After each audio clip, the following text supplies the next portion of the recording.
3.9 versus 4.0 GPA. How detrimental is that 0.1 GPA to your chance of getting into medical school? The average GPA of pre-med applicants rises year after year. In 2024, that number was 3.77, and the standards only increase with each application cycle. And so, will that 0.1 GPA bar you from getting a white coat? In this video, I'll tell you exactly how AdComs interpret GPA, and it's much more nuanced than you think. I'm Mike. I graduated from UCLA, trained at UCLA Medical School, and am now an anesthesiology resident in New York City. Over the last 7 years, I've helped thousands of pre-meds get into medical school. So let's talk about the truth around GPA. First, we have to understand how AdComs actually interpret your GPA.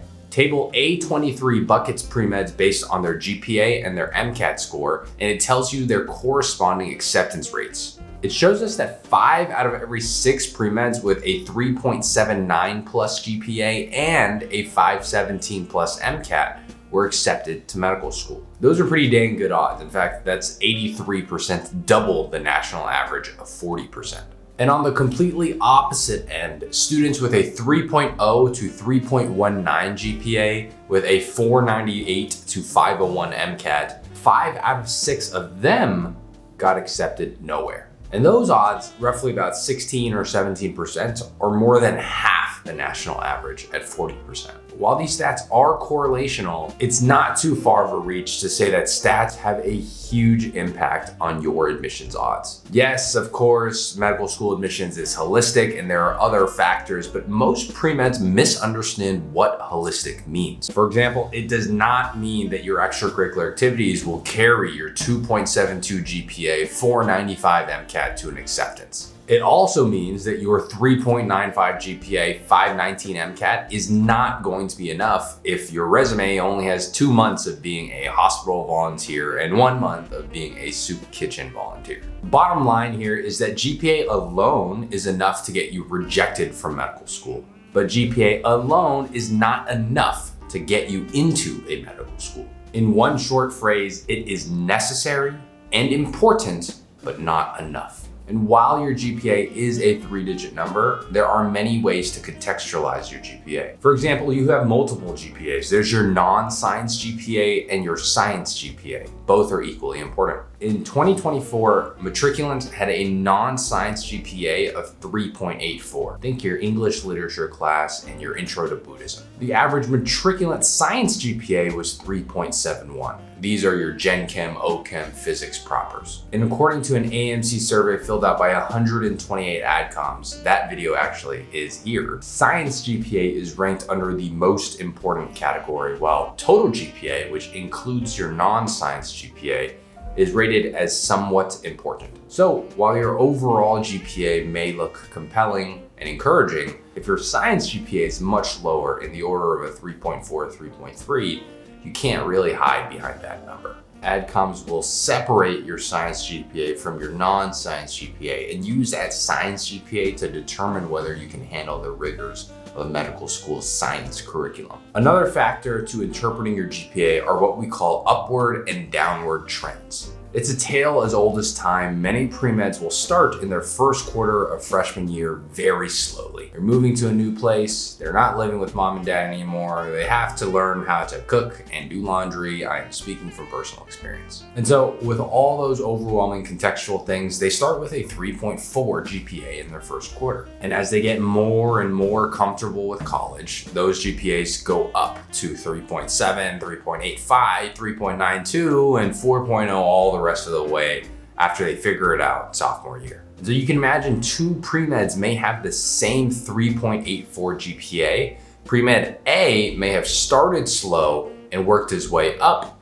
while pre-med B may have started actually high, 4.0, 4.0, 4.0, 3.82, 3.75, 3.4, and worked her way down. These feel very different. When pre-med A applies to medical schools feel like they're getting the best of pre-med A, someone who is ready and earning 4.0s in upper division level coursework. On the other hand, pre-med B started very strong and very promising, but when she applies to medical school, she's demonstrating that she can't handle upper division coursework and may not be able to handle medical school curriculum coursework either. So if you start slow, rest assured, as long as you're climbing in an upward trajectory, that is very encouraging and adds to your GPA. And one last factor to contextualize your GPA is the undergrad you went to and your major. It's no secret that getting a 3.6 GPA in bioengineering feels very different than getting a 3.6 GPA in psychobiology.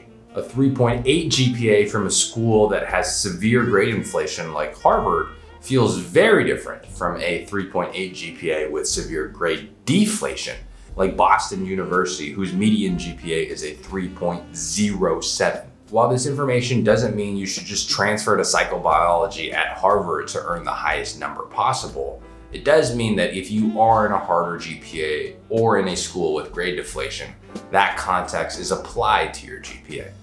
With that being said, I am personally very conservative when it comes to medical school admissions because it is very hard to get into school.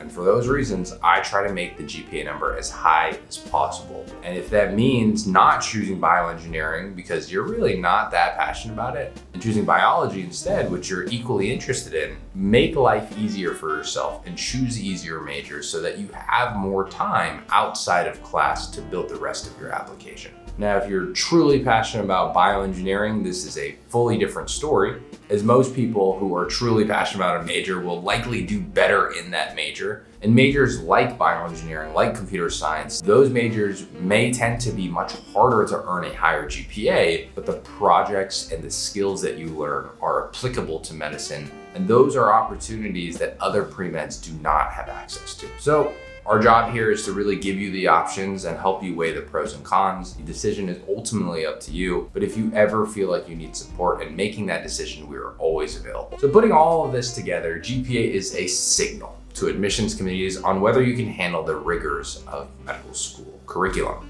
A great GPA takes a ton of dedication and struggle to achieve, and this makes med schools feel confident that you have the habits and dedication that are needed to excel in their curriculum. Now, if you're struggling with your GPA or aren't sure if you're competitive or on the right track to getting into your dream medical schools, that's where we can help. Pre-Med Catalyst mentorship program helps you make the right decisions at every step of the way to maximize your chances of getting in. If that sounds valuable at all, visit the link below to work with myself and our team. The final part of truly understanding how your GPA matters is understanding when AdComs take a look at it during the admissions process.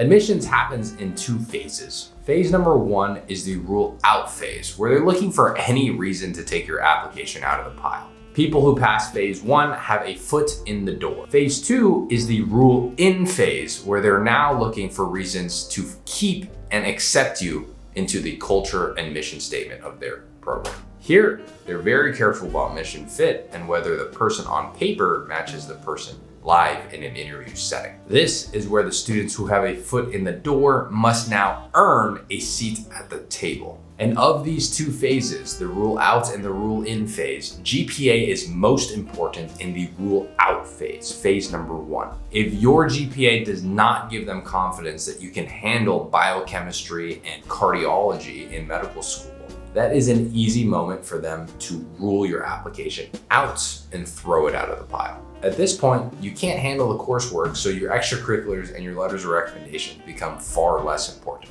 But let's say your GPA does satisfy the phase one criteria.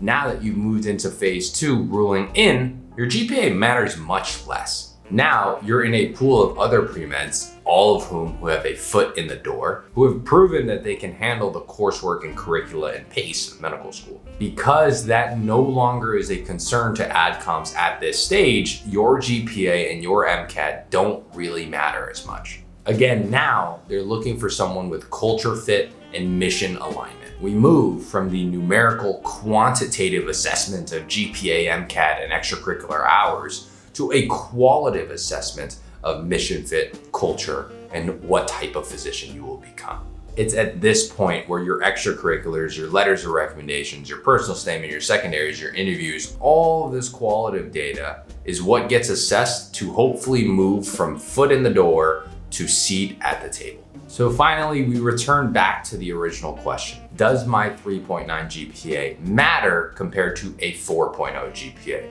What does that 0.1 actually do for my admissions odds? And the answer is it doesn't really matter. A 3.9 and a 4.0 GPA will both pass phase 1 for most schools. And in phase 2, it will not be the difference maker when it comes to your admissions. Your GPA alone will not get you accepted. Your personal statement, your extracurriculars, your secondaries, your interviews will get you accepted. And so if you want to see personal statements and extracurriculars of real accepted students, we have an application database full with 8 real applications that have gotten to the best schools in the nation, including UCSF and UCLA. If you're interested, it is always free, link in the description box below. And from here, now that you understand how nuanced GPA is, you may be thinking, I've won the GPA game. Now what do I do? Well, if you want to hear exactly what AdComs are looking for, you can take a look at this video here. You'll hear directly from AdComs themselves on what they want in the next generation of doctors. Thank you for watching. Have a good rest of your day.